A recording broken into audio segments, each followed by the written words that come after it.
আজকের পোর্শনটাতে আমরা PL appropriation এর সঙ্গে ক্যাপিটাল অ্যাকাউন্ট এই দুটো বিষয়কে একসঙ্গে শিখব। তো পিএল অ্যাপ্রোপ্রিয়েশন আমরা শিখে নিয়েছি, সেখানে দেখেছিলাম যে পিএল অ্যাপ্রোপ্রিয়েশনে যে করলে পিএল অ্যাপ্রোপ্রিয়েশনে যে টাকাটা আমরা ভাগ করতে চাইছি, the amount of profit should be distributed among the partners. The partners মানে partners may be A, partners B, এদেরকে আমরা দিচ্ছিলাম। এখন প্রশ্ন হচ্ছে এরা যখন আমরা যখন এদেরকে দিচ্ছি, মানে কোম্পানি যখন এদেরকে দিচ্ছে, তাহলে এটা তাদের ক্যাপিটাল অ্যাকাউন্টে গিয়ে ঢুকবে। Whatever the partners are getting, তাহলে পিএল অ্যাপ্রোপ্রিয়েশনের লেফট সাইডে partners are getting and PL অ্যাপ্রোপ্রিয়েশনের রাইট সাইডে partners are giving to the company, right? তো এখানে কি কি আমরা ওখানে কি ছিল আমাদের মনে পড়ছে নিশ্চয়ই, বাই পিএল দিয়ে আমরা নেট প্রফিট দেখেছিলাম এখানটায়, বাই ইন্টারেস্ট অন ড্রয়িংস ছিল, ইন্টন ডং ছিল, এইগুলো ছিল আমরা এখানকার। এখানে আমরা ইন্টন ক্যাপ দিয়েছিলাম। প্রশ্ন ছিল ইন্টারেস্ট অন ড্রয়িংস এরও আছে, বি এরও আছে, ক্যাপিটালেও এ আর বি এরকম আছে, and such all the things, এটা আমরা অলরেডি জেনেছি। শেষে একটা এখানে আছে রিজার্ভ, রিজার্ভ দিয়েছি, দিয়ে যেটা পড়ে আছে সেটা দুটো পার্টনারের মধ্যে ভাগ করে দিয়েছি, দিয়ে আমরা partners capital A and B or share of profit দেখে আমরা এ আর বিকে দিয়েছিলাম। এই পর্যন্ত বলে আমি শর্টের মধ্যে দেখাতে চাইলাম যে পিএল অ্যাপ্রোপ্রিয়েশনে কী করেছিলাম। এখন প্রশ্ন হচ্ছে পিএল অ্যাপ্রোপ্রিয়েশন তো করে দিয়েছি, করা হয়েছে, তো পার্টনাররা এ আর পার্টনার বি বলে মনে করছি আমরা এসব পাচ্ছি, তাহলে all the things of the PL account excepting reserve, রিজার্ভটা কোনো একেও দেবো না, বিকেও দেবো না, কেন নাকি এ আর বি দুজনে যৌথভাবে জয়েন্টলি ওই টাকাটা কেপ্ট অ্যাসাইড করে রেখেছে। এটা নিদার এ নিচ্ছে নট বি নিচ্ছে।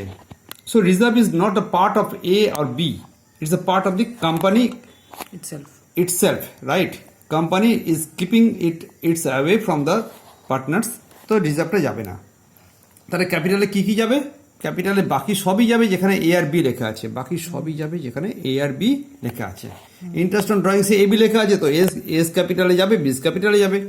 আসলে এই যে interest on capital A B লেখা হচ্ছে, এটা আসলে কিন্তু two capitals A and B ব্র্যাকেটে লিখি আমরা interest on capital. Originally journal wise PL operation debit to A's capital to B's capital, আর জার্নাল ওয়াইজ এটা হচ্ছে A's capital debit, B's capital debit to PL. তাহলে ওই জার্নালটাকে আমরা পোস্টিং করবো ক্যাপিটালে, এটা ফান্ডামেন্টালি হলো। প্রশ্ন হচ্ছে ক্যাপিটাল অ্যাকাউন্টটা আবার দুভাই হয়, দুটো পদ্ধতিতে আমরা ক্যাপিটাল অ্যাকাউন্ট বানাতে পারি। There are two methods, one is fluctuating method, another one is fixed method. তো ক্যাপিটাল অ্যাকাউন্টের মেথডগুলো সম্পর্কে দুটো ভাগ করলাম আমরা, রাইট? একটা ফ্লাকচুয়েটিং মেথড, একটাকে বলি আমরা ফ্লাকচুয়েটিং মেথড, আরেকটাকে বলি ফিক্সড মেথড। তাহলে there are two ways of keeping the capital account, one is fixed method আর একটা another one is fluctuating method.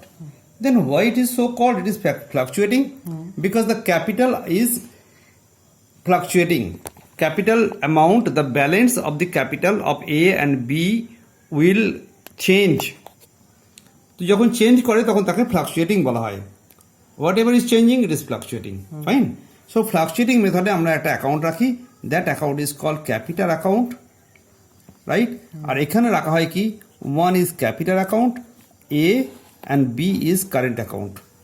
There are two accounts are maintained in fixed method and one account is maintained in fluctuating method. So it is the combined account. This is the combined account of capital account and current account. এই দুটো যোগ করলে আমরা এটা পাই। ঘুরিয়ে বলি, এই ক্যাপিটালকে ভাঙলে আমরা দুটো পাবো। তাহলে ফিক্সড ক্যাপিটালের দুটো অ্যাকাউন্টকে যদি আমরা কম্বাইন করে দিই তাহলে we can get this, fine. আর আমরা বলতে পারি যে এই ক্যাপিটাল অ্যাকাউন্ট থেকে আমরা কি করব, দুটো ভাগ করলে আমরা সাম পোর্শনস যাবে ক্যাপিটাল অ্যাকাউন্টে, সাম পোর্শনস যাবে কারেন্ট অ্যাকাউন্টে, রাইট? দেন আমরা তাহলে প্রথমে দেখি, let us see first what are coming in capital account. Okay, then what are coming in the capital account? Suppose we have two partners, suppose we have only two partners A and B, right? Every time you start with balance, here is A, here is B, A and B, right? You start with balance. First balance লিখো, তো balance BD, এর যে টাকাটা আছে সেটা লিখলাম। Suppose এর আছে 50,000 টাকা, আচ্ছা আমরা শুধু টিক মেরে দিই, এর বি এ আছে 50,000 টাকা, বি এর আছে, বি এর এ বি এটা দেওয়া আছে, এটা অঙ্কের মধ্যে দেওয়া আছে, ক্যাপিটাল কত আছে, this is the opening capital, it is opening capital, right? বোঝার সুবিধার জন্য লিখে দিলাম। Then you must write here two drawings, right? Drawings এর ঘরে কিছু লিখবো, বি এর ঘরে লিখবো। It is not interest on drawings, it is drawings. That is 500 টাকা করে যদি আমি এক পার মান্থে তুলেছি, তাহলে 12 দিয়ে গুণ করো, ইউ ক্যান গেট 6,000, দুজনেই 6,000 করে হয়ে গেল। হতে পারে 500 করে দুজনেই তুলেছি, তাহলে it is the amount of drawings, not the interest on drawings. Then what are the other things will come. देखो ये जो लेफ्ट साइड में है, जितना आइटम इधर है, लगता है कि इंटरेस्ट ऑन लोन है, modern technique is also there. Net profit থেকে এই ইন্টারেস্ট অন লোনটাকে মাইনাস করে দেওয়া হয়। উল্টো দিকে না লিখে, রিভার্স সাইডে না লিখে, you can do the things in another way. Interest on loan is a part of expenses, it is not the part of the partner's capital or portion. So এটা অনেক সময় একটা another modern method is there, সেখানে বলা হচ্ছে এইটাকে তুমি এখান থেকে মাইনাস করে দিও। ইচ্ছা করলে আমি এটা মাইনাস করতেও পারি, বাট এখনকার জন্য অত ভাবছি না। Whatever coming in the left hand side will go to the right hand side. Okay, তো এখানে যত আমার কাছে আইটেম ছিল, এক্স আইটেম যতগুলো এক্স ফিগার ছিল এইদিকে, সবগুলো আমার কাছে রাইট সাইডে যাবে। ওকে, তাহলে কি কি গেল মনে করা যাক। Interest on capital, interest on loan, by salary, দুজন করে যার যেমন ছিল তাকে দিয়ে দেবো। Commission, right? একটু আগে যেটা বলছিলাম যে C is getting commission, B is getting commission, whatever maybe they are getting, all the things will go to the right hand side of the capital account from the debit side of the PL account, PL appropriation account. PL appropriation का बाएं side में जो है वो capital account right side जाएगा। लेकिन एक exception, with an exception, take care, reserve will not go there. Why? Because reserve is not a part of A, not a part of B. It is neither the part of A is not getting any reserve, B is not getting any reserve. Reserve is kept aside in the business itself for future purposes. So reserve should not be distributed into the account. So reserve will not go to the right hand side, right? Then what are coming here? Interest on drawings में A और B लिखा है, जहां पर A B लिखा हुआ है वही आएगा। लगता है ये Y अमाउंट है, तो चलो ये सब इधर सब X अमाउंट दे दिया, मैं लेफ्ट हैंड साइड को X अमाउंट लिख दिया और राइट हैंड साइड को इधर Y अमाउंट है, तो हम लिखेगा क्या, इंटरेस्ट ऑन ड्राइंग्स। इधर जो अमाउंट होगा वही इधर आएगा। अभी इसमें जो बैलेंस आएगा, चलो बैलेंस निकलो पहले, इधर ऐड करके इधर ऐड करेगा, इधर जाके इधर बैलेंस निकल दो। जो बैलेंस आएगा उसको सीडी लिखेगा, balance CD, right? Balance CD में जो होगा राइट साइड में बाय बैलेंस बीडी करके फिर एक बार रिपीट कर देगा। कहानी खत्म। This is for capital. Another portion is there. Then if it is capital account under fixed method, तो इन द सम अगर बोल दिया कि कैपिटल अकाउंट बनाओ, तो ओनली फ्लक्चुएटिंग मेथड में बनाना पड़ेगा। सम में अगर ऐसा कोई अकाउंट है जिसका नाम है current account, if you see some the thing current account there in the sum, you simply assume that it is nothing but fixed method. How do I know whether it is fixed method or fluctuating method? If there is current account का balance दे दिया कहां पर, तो तुम सोच लो कि ये fixed account होगा, फिक्स मेथड में हुआ। तो ये कैपिटल अकाउंट में क्या आएगा? कैपिटल अकाउंट में ये आएगा कि इधर जो ड्राइंग्स आई तो सब बाइसेक्शन करना पड़ेगा। ये ड्राइंग्स अमाउंट जो है और इधर कैपिटल अकाउंट के जो है এই অ্যামাউন্টটাই আমার কাছে যাবে, সেটা হচ্ছে ক্যাপিটাল অ্যাকাউন্টে। তাহলে ক্যাপিটাল অ্যাকাউন্টে কি গেল? Only that portion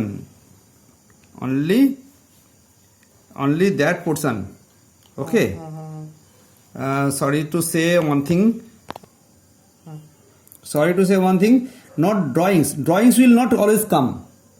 Only one exceptional case when drawings will come in the capital account में only बैलेंस ही आएगा और कुछ नहीं आएगा। तो पहले हमारा जो रूल है, इधर लिखेगा क्या, बैलेंस, और बैलेंस में जो है वही बैलेंस, बस हो गया, कहानी खत्म। बना दो साम, ये बैलेंस सीडीबीडी कर दो। This drawings will not come here because of this is the drawings out of profit. If drawings out of capital, if there is a in the sum you have seen that drawings out of capital explicitly बोल देगा, ये openly बोल देगा कि it will tell you, সরাসরি তোকে বলে দেবে যে টু ব্যাংক করে তখন লিখবো, কখন লিখবো, if drawings made out of capital বলে দেবে, তখনই মাত্র আমি এই পয়েন্ট দুটো লিখবো। এই ড্রয়িংসটা নয়, তো আমি এখানটা কেটে দিলাম, রাইট। অনলি লাল দিয়ে যেটুকু ঘিরে দিয়েছি এইটুকুই মাত্র এখানে আসছে, তার মানে ক্যাপিটালটা আসবে। আর ড্রয়িংস যদি আউট অফ ক্যাপিটাল বলে তাহলে আসবে, ড্রয়িংস নর্মাল ড্রয়িংস থাকলে আসবে না। তাহলে আমাকে কিছু না বুঝলে আমাকে বল, তাহলে আচ্ছা এখানে ব্যালেন্স সিডি হবে, এখানে ব্যালেন্স সিডি করে দিলাম, এই দুটো যোগ করে আমি এখানে নিয়ে যাব, এখানে নিয়ে গিয়ে আমি ব্যালেন্স সিডি করে দেবো। পাক্কা? সিডি করলে নিশ্চয়ই বিডি দিয়ে শেষ করতে হয়, এটুকু জানা আছে তোদের। বিডি দিয়ে আমি এখানে শেষ করে দিলাম। তাহলে আমি কারেন্ট অ্যাকাউন্টে কি যাবে, কারেন্ট অ্যাকাউন্টে কি যাবে, আমি এখানে কাটাকুটি করেছি, বাকি all the things will go to the current account. এটার জন্য নোট কিছু দরকার নেই, এভরিথিং হোয়াট এভার লেফট দেয়ার সবটা চলে যাবে কোথায়, কারেন্ট অ্যাকাউন্টে। তো ওরা বইয়েতে একটা কারেন্ট অ্যাকাউন্টে ব্যালেন্স বলে দিয়েছে, অঙ্কতে কারেন্ট অ্যাকাউন্টের कुछ ব্যালেন্স থাকবে সেটা লিখবো। এটা কিন্তু ক্যাপিটাল অ্যাকাউন্টে ব্যালেন্স, कैपिटल अकाउंट का बैलेंस, राइट, कैपिटल अकाउंट का बैलेंस इधर आएगा और কারেন্ট অ্যাকাউন্ট का बैलेंस এখানে আসবে। কারেন্ট অ্যাকাউন্টের ব্যালেন্স এখানে আসবে, রাইট, এটা এখানে আসবে। তাহলে আর কি আসবে, আর সব কিছু আসবে, এটা দেখে দেখে লিখে দেওয়া যাক। What ever coming to the right hand side, that means drawings আসবে, না আগে ড্রয়িংস আসবে, তারপরে ইন্টারেস্ট অন ড্রয়িংস আসবে, এখানে দুটোই দিয়েছি দেখ, ইন্টারেস্ট অন ড্রয়িংস আসবে, তারপরে এই রাইট সাইডে all the things everything, intern cap থেকে শুরু করে, ইন্টার্ন ক্যাপ, ইন্টার্ন লোন আর যা যা আছে তা সব, স্যালারি, এভরিথিং। এই সমস্ত করার পরে আমরা নিশ্চয়ই একটা সিডি বানাবো। সিডিবিডি যে বানাতে না পারে সে পড়াশোনা ছেড়ে দাও। সিডি করলাম, এখানে বিডি করলাম, ব্যালেন্স নিয়ে গিয়ে উল্টো দিকে যোগ করে আমরা সিডিবিডি করে ফেললাম। এই হলো কারেন্ট অ্যাকাউন্টের সিডিবিডি। তাহলে আমি কি শিখলাম এখনো পর্যন্ত? In a nutshell within 30 seconds PL appropriation শিখেছিলাম। সেখানে পিএল অ্যাপ্রোপ্রিয়েশন থেকে পুরো টাকাটা নিয়ে গিয়ে এখানে 1 কেটলি চা ছিল, আমরা এক একটা কাপে ঢালতে যাচ্ছিলাম, and they are getting the sip of tea. তো চলো, ওরা যেটা এ বি পাচ্ছিল সেটা নিয়ে গিয়ে আমি এখন সেকেন্ড একটা অ্যাকাউন্টে যাবো, that is capital account. Forget it whether fluctuating or fixed, just capital account. Capital অ্যাকাউন্টে প্রথমে ব্যালেন্স বসিয়ে দেবো আর ড্রয়িংস বসিয়ে দেবো, যেটা এখানে নেই। তারপরে এখান থেকে তুলে যারা লেখা আছে চোখ বুঝে এখানে বসিয়ে দিবি, কিন্তু রিজার্ভটা আসবে না, एक्सेप्ट रिजर्व আমি লিখে দিচ্ছি এখানটায়, एक्सेप्ट रिजर्व नहीं आएगा, रिजर्व আসবে না, ওকে, রিজার্ভ আসবে না, কিন্তু বাকি সব আসবে। এই লেফট সাইড রাইট সাইড, এই রাইট সাইডটা থেকে এটা এখানে গেছে, সিডিবিডি করেছি, এটাকে সেকশন ওয়াইজ কেটে দিয়েছি। একটা কাঁচি নিবি, কেটে নিয়ে গিয়ে এইটুকু রেখে দিয়ে যেটুকু পড়ে থাকবে দ্যাট ইজ ক্যাপিটাল অ্যাকাউন্ট। যদি কিনা ড্রয়িংস আউট অফ ক্যাপিটাল এই শব্দটা দেওয়া থাকে তাহলে বাঁ দিকে টু ব্যাংক আসবে। আর এইটা যে এখানে চলে এসেছে, বাকি অল দ্য থিংস নিয়ে এখানে করবো, তার আগে খালি একটা ব্যালেন্স বসিয়ে দেবো, আর ব্যালেন্স বসালে নিশ্চয়ই আমি ক্লোজিং ব্যালেন্স বার করে নেবো। This is over for capital to capital থেকে পিআর অপারেশন থেকে ক্যাপিটাল বানানো। আরও কিছু কথা পারে, যেমন ধরা যাক একটা ছোট ওয়ার্কিংস আমার খুব পছন্দের, এটা বলে দিই, কোন একটা অঙ্কে দেখেছিলাম। এটা একটা আলাদা ওয়ার্কিং, সেটা ইট is the part of workings. সেখানে বলা হচ্ছে interest on capital at the rate of 15% of net profit. আমরা কি জানি, নেট প্রফিটের উপরে তো ইন্টারেস্ট অন ক্যাপিটাল করি না, ক্যাপিটালের উপরে করি। বাট সামে বলতে কি বলেছে, অঙ্কতে কি বলেছে, it is giving the some that interest on capital at the rate of 15% net profit. Net profit 2 lakh টাকা হলে আমার এখানে কত টাকা হবে, 15% 30,000 রুপিস হলো। এটা আমরা ক্যাপিটালে ভাগ করে দেবো। এটা আমরা দিস ইজ মাই ইন্টারেস্ট, এটাকে আমরা ক্যাপিটাল রেশিওতে ভাগ করে দেবো। ক্যাপিটাল রেশিওতে ভাগ করে দেবো। Okay, distribute it in the capital ratio. Suppose my capital ratio is 9:, whatever may be 3:2। Capital किसी को 60,000 था, 40,000 था। कैपिटल कितना था, कैपिटल छिलो ए कत 60,000 और बी एर जन्य छिलो 40,000। এটা রেশিও করলে কত হবে, রেশিও করলে 3:2 হয়। আমি এই 30,000 টাকাটাকে আমি 3:2 ভাগ করে দেবো। 3:2 এর জন্য এ পাবে আর বি পাবে। এ কত পাবে, এ পাবে 30,000 টাকা ইন্টু 3/5 আর বি পাবে 30,000 টাকা ইন্টু 2/5। তো 5, 6, 6 আর 6 318,000 টাকা। তাহলে ইন্টারেস্ট অন ক্যাপিটাল বার করা 199% কেসে আমরা বলবো ক্যাপিটালের অ্যামাউন্টের উপরে পার্সেন্টেজ হয়। বাট এখানে বলে দিয়েছে নেট প্রফিটের উপরে পার্সেন্টেজ করতে, তো আমরা এইভাবে যেন করতে পারি। একটা special case for interest on capital, right? This is 12,000। Okay.